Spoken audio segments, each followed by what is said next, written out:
3 दिन की intense hearing के बाद अलीगढ़ मुस्लिम यूनिवर्सिटी की माइनॉरिटी स्टेटस की फाइनल हियरिंग को अभी कुछ दिनों का ब्रेक मिला है, क्योंकि सुप्रीम कोर्ट की 7 जज बेंच, जिसमें chief justice of India DY Chandrachud, justice Sanjiv Khanna, Suryakant, JB Pardiwala, Dipankar Datta, Manoj Mishra और सतीश चंद्र शर्मा शामिल है, ने इसे अब 23 जनवरी के लिए पोस्ट किया है। इस मामले में कई फेमस सीनियर एडवोकेट्स शामिल है, जिसमें राजीव धवन, कपिल सिब्बल, शतान फरासत और वहीं solicitor general Tushar Mehta centre की ओर से मौजूद दिखे हैं। सीनियर एडवोकेट कपिल सिब्बल के लिए ये हियरिंग तो इतनी इम्पोर्टेंट है कि इसके बेसिस पर उन्होंने उमर खालिद की बेल हियरिंग को एक 8वीं बार अर्जन करवा दिया है। जी हाँ, आपने सही सुना। जस्टिस बेला M त्रिवेदी और पंकज मित्तल की बेंच इस बात से बेहद नाराज दिखी थी कि बार बार अर्जनमेंट से ऐसा शो हो रहा है कि मानो सुप्रीम कोर्ट इस मामले को सुनना नहीं चाह रही है, जो कि बेहद गलत है। सीनियर एडवोकेट सिब्बल को इस हियरिंग के दौरान ये बोलते हुए भी पाया गया कि ही Khalid is in jail. What difference would it make if the hearing is postponed to another week? I am engaged in a constitution bench hearing.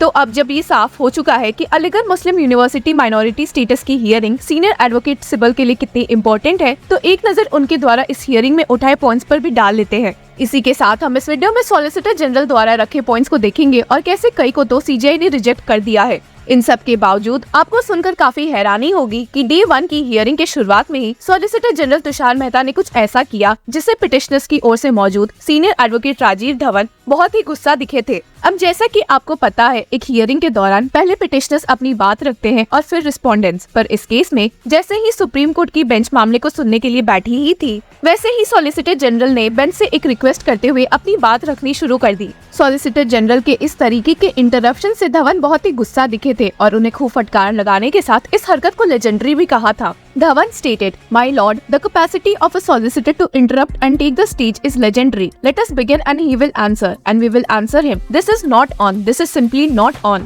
आपको बता दे कि धवन इतने ही गुस्से में थे कि CJI चंद्रचूड़ के समझाने के बाद ही वे शांत हुए। CJI चंद्रचूड़ ने सॉलिसिटर जनरल को भी इस पॉइंट पर बोला कि वे थोड़ी देर बाद कोई ऑब्जेक्शंस रेज करे तो ठीक रहेगा, जिसके बाद सॉलिसिटर जनरल शांत हो गए। अब आप सोच रहे होंगे कि ऐसा इतना क्या ही इम्पोर्टेंट था जिसे सॉलिसिटर जनरल तुषार मेहता बाद में नहीं बोल सकते थे। तो बात ऐसी थी कि सॉलिसिटर जनरल तुषार मेहता ने सुप्रीम कोर्ट बेंच से रिक्वेस्ट किया था कि वे पिटिशनर्स को समझाए कि ये बेंच S अजीज बादशाह जजमेंट को रिकंसिडर करने के लिए नहीं बैठी है, जैसा कि पिटिशनर्स शो करना चाह रहे हैं, and that the reference is whether article 30 subsection 1 the expression used establish and administer is disjunctive or otherwise where this Badshah will have to be addressed. S Aziz Badshah versus union of India 1967 वो judgement है जिसने first place में Aligarh Muslim university की minority status को cancel किया था और एक गलत फैसला था, जैसा कि अब तक सारे पिटिशनर्स ने बताया है, including senior advocate Kapil Sibal, जो कि AMU old boys alumni association की ओर से मौजूद थे। सिब्बल ने अपने आर्ग्यूमेंट्स डे 2 को स्टार्ट किए थे और स्टार्ट करते ही ये बात तो कह दी कि इंडिया में शेड्यूल कास्ट से भी ज्यादा खराब हालत एजुकेशन के मामले में मुस्लिम की है और ऐसे में उनकी ये पोजीशन एजुकेशन ग्रांट करके ही मिलेगी और वही अलीगढ़ मुस्लिम यूनिवर्सिटी से उसका माइनॉरिटी स्टेटस छीना जाएगा, तो ये एक बहुत ही गलत मैसेज शो करेगा। ही स्टेटेड,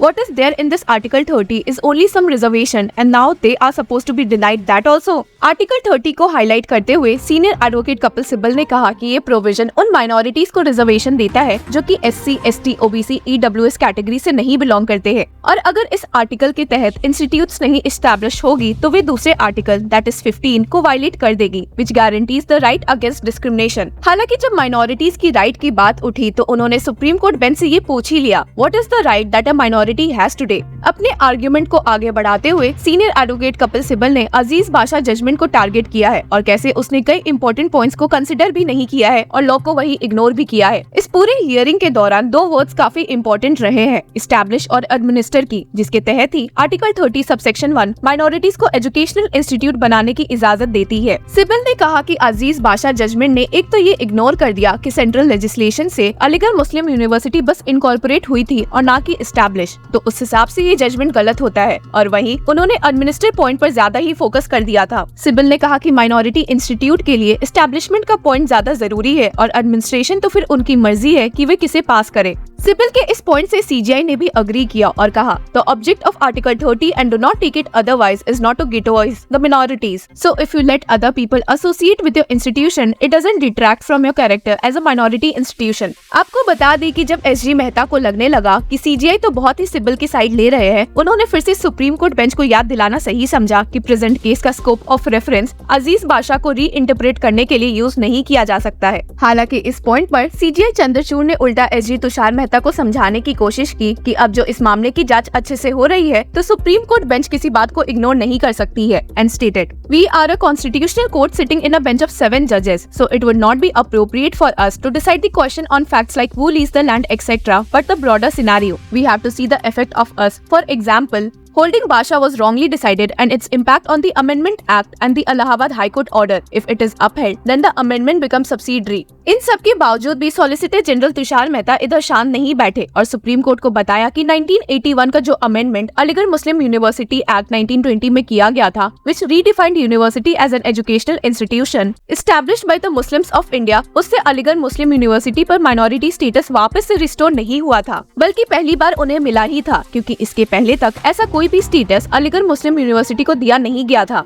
ये बात सॉलिसिटर जनरल तुषार मेहता को अब बताना क्यों सही लगा कह नहीं सकते, पर ये सुनने के बाद सुप्रीम कोर्ट बेंच डिस्कशन करने पर मजबूर हो गए कि अब आगे क्या करना चाहिए। इन सब के बीच सिबिल ने बेंच को कहा कि वे अभी भी चाहे तो अलीगढ़ मुस्लिम यूनिवर्सिटी की माइनॉरिटी स्टेटस पर फैसला ले सकते हैं, इसके बावजूद कि अजीज बादशाह जजमेंट सही साबित हो, and stated, Your Lordships can give a declaration that I am a minority institution regardless. Nature of institute then will not change. Our courts precluded from such a declaration. Validity of 1981 Amendment Act can be decided without Basha. If my lords say Basha is incorrectly decided, nothing remains. एक दूसरी बहस जो solicitor general और CIBIL के बीच court में छिड़ी थी, वो थी farmer education minister MC Chawla की 3 सितंबर 1965 की स्पीच को लेकर। सिबिल ने कहा कि अपने स्पीच में चावला ने ऐसी बातें कही थी which clarified that AMU was established and administered by minorities, और वही दूसरी ओर एसजी मेहता ने कहा कि चावला द्वारा पिछले दिन की स्पीच में ये कहा गया था that Aligarh university as neither has been established nor is being administered by the Muslim community.